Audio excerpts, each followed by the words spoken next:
Okay, 3, 2, 1, boom. This is huge.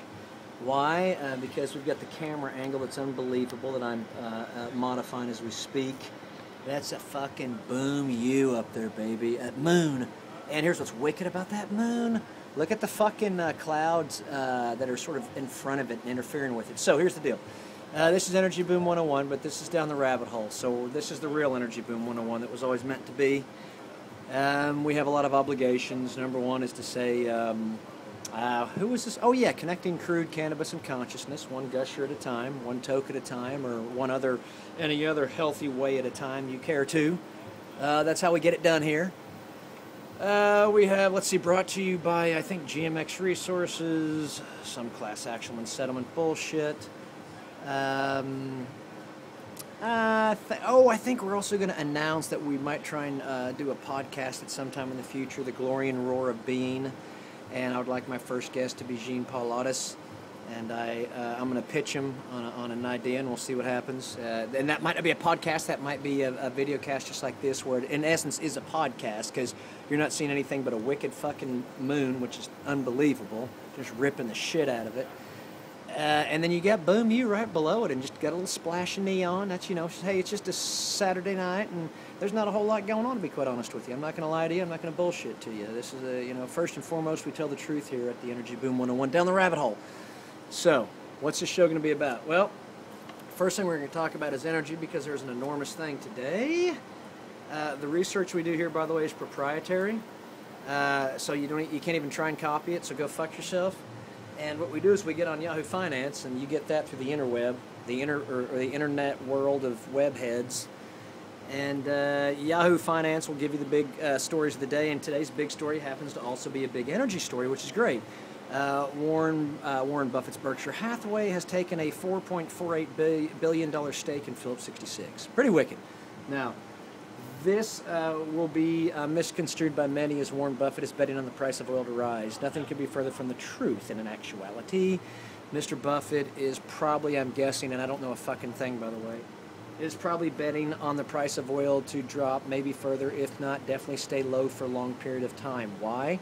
Because if you own a refinery, your feedstock, your natural resource that you purchase to then distill like a wizard in a fricking crucible of consciousness.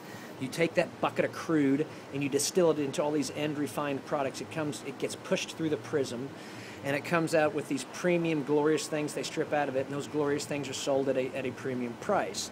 So he will actually be making more money. The profits of the refinery will go up as the cost of oil goes down, because that is their largest cost they have to incur their business, is they buy that cost of oil, that they buy that big barrel of oil to refine it and push it through the prism. And they call it sort of a spread. You can follow it to the West Texas Brent Crude Intermediate, West Texas Intermediate Brent Crude spread. By the way, below us, live, actual bubble and buzz. Actual live bubble and buzz of the boom. The crazy, kooky kids. All sorts of wacky things happen below in the Alley of Lost Souls. By the way, prepare yourself. We're on top of things here. At 4:20, we go into a transparent barrel roll, and you never come out of it the same way. Your mind goes through a Mobius strip, but it doesn't matter. Check it out. So obviously, you have the understanding here. I'm pretty sure that this is Warren Buffett's play, is that his cost of doing business will decrease considerably, while his actual cost of his end product that he refines out will stay steady and may even increase, and this creates a lovely profit margin. So it's a really, really, really big, broad, sort of simple correlation in the markets, and a lot of people make trades on it, and I don't fucking understand it, but it looks like it might be happening here. So, that said, hang on, it is now 4:20, holy shit, bitch, hang on. You went through a transparent barrel roll, you son of a bitch, and I know you didn't come out alive. Is there still the moon up there? Shit, yeah, okay. You went through the transparent barrel roll, that's alright, you're still here, no big deal. Your mind just went through a Mobius strip. But hang with us now. We're going to get our sea legs at 4 minutes and 40 seconds, which, by the way, was the greatest engine ever. At 4 minutes and 40 seconds into the hour here at KCLR Radio. You didn't think we'd switch on you, did you? Well, that's why we're telling you it can be a podcast. If I can get Jean-Paul on here or to do a podcast called The Glory and Roar of Being, I think we might be able to get more than 6 people to watch it. And by the way, we have 7 people watching this show. I ask you at this point, why? At 5 minutes into the hour here at KCLR, I ask you why. Anyway, that said, below us is the Alley of Lost Souls. Actual, real-time bubble and buzz of the boom happening. If it really gets out of whack, we'll turn the camera down. Another huge note before we get too deep into things, because we still have to talk about a bunch of other things. The fracking fluid today that we use for the dispatch from the patch, get ready kids, the fracking fluid, look at this shit. Lefroy fucking scotch. If I can find how the fuck it gets on there. Lefroy scotch, motherfucker. Now, that said, that's the drilling fluid for this dispatch. The fracking field services were provided by Big Bro John and his duality of Cali that we might trademark. As a matter of fact, we should. I think we're going to trademark that one, and that's going to be a name of a strain. We'll call it the Cali Duality. I sort of, let's see how that works. I'm not married to it. No one's married to it, but let's put it out there. Any of you crazy readers like to take that one and run with it and report back to me? Well, let's see what we can figure out. But I'd like to orally trademark it right now. Boom! Just did it.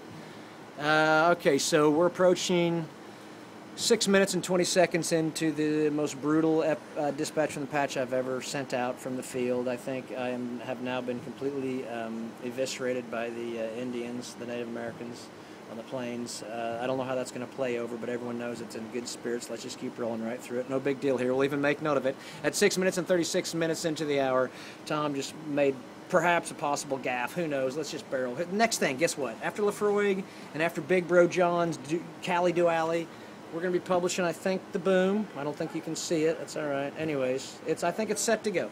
I think we've reached a joint venture agreement with William Veely, attorney at law, to publish The Boom, and we'll probably do 500 of them, and we'll probably drop 30 at different boom spots, and we'll find some very open, direct way to connect the value that the boom provides to the Veelys, so we can then say, now would you please pay me this fair market value, and everyone's going to be happy, and we're going to move on, we're going to kick ass, and we're going to continue to chase the story, which is going down the rabbit hole, which is all about using the energy markets to study the human condition, because that's all they are, is a reflection of it. So it's just a mirror. It's just a commodity mirror. You can choose whichever one you want. I'm making all this shit up. Please don't take me serious. Many people have died because of this. But we feel good because there's a lot to talk about now. Just at a time when I thought maybe the boom was going to go bust, I would say Buffett's a Berkshire bet from, Buffett's. So here's the headline, kids. Here's the headline at almost damn near 8 minutes into it. And we're begging for mercy, because once we get to 10 minutes, I'm cutting my losses and running, because that's my contractual obligation to you. So go fuck yourself. I need to take a breather. But at the headline of this episode would be Buffett's Berkshire bet brings boom from bubble back into boom. No bust. That was the worst headline I've ever written, by the way. We're going to scratch that whole fucking episode. Since we have plenty of time to punish you, let's go to what else we cover. So we gave the big crude oil news of the day. Now let's see if we have any news about consciousness or news about cannabis. And usually there's some pretty fun stuff you can get about cannabis. It's becoming so popular now, and it's getting so ingrained into the culture that there's no real concern here. Let's see. And once again, all I'm doing is looking through the Yahoo Finance page and just getting the headlines of the day. Chesapeake Energy, they're unbelievable, by the way. Natural gas prices are trading near key support levels. Wow, kids. Okay, so that might be technical analysis letting us know that natural gas, which is a big, huge part of the whole energy rainbow, may be getting near key support levels where it starts going up, and you're going to see some natural gas companies start banking some fucking bucks, and some of them that are leveraged up will take off like a Chesapeake. Let's see, Carl Icahn doubles down on plunging commodity bets. Now, I'm sure you're aware by now, it's been in the news for 12 years that Carl Icahn has taken an 8.2% stake in Cheniere Energy. How about that? Gotta fucking love it. Easy way to follow the energy renaissance. Just follow what Carl Icahn is betting in. Seems like 6 to 7 out of 10 times he's right. That seems to be a very robust, rigorous, and enjoyable return on investment.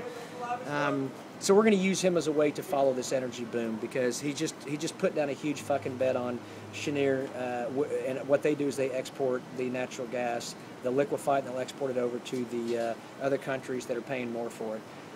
That also has a price disparity game that you can see in it, in the difference between spot prices in the United States for liquefied, for natural gas, $3 probably a cubic foot, and a year within the last year or two. It's not that same way anymore, but within the last year or two, you could go to south of here, not too damn far, and it was $18. So there's an enormous there's an enormous gap there to capture profit, and that's what would motivate these companies. And Carl Icahn is putting down a huge fucking bet that the United States is going to be able to export a shitload of natural gas. By the way, half of it will come from the Marcellus Shale. Literally, half of it. That thing's a fucking beast. But the big bet is that the United States energy boom is long. It's going long, and natural gas is going to start bubbling up. So this could get pretty wicked. Devon Energy stock jumping. Okay, great. Devon Energy is the gentleman of the oil patch. Just keep your money in them. They'll rock and they'll roll. There's got to be some kind of frickin' story about cannabis, but I got to be honest with you, I'm not finding one, which is a little disappointing in a way, but what the hell. We're still okay. We're wild and crazy here. We're actually at 12 minutes into the hour, so I know you're dying. So we're going to wrap this one up, and we'll come as soon as I find a good cannabis report. We'll do a dispatch on that. It's almost 12 minutes into the hour. This has been Energy Boom 101, but this is probably the true one. This is down the rabbit hole. Here we go, and we'll be back pretty soon. 3, 2, 1, boom.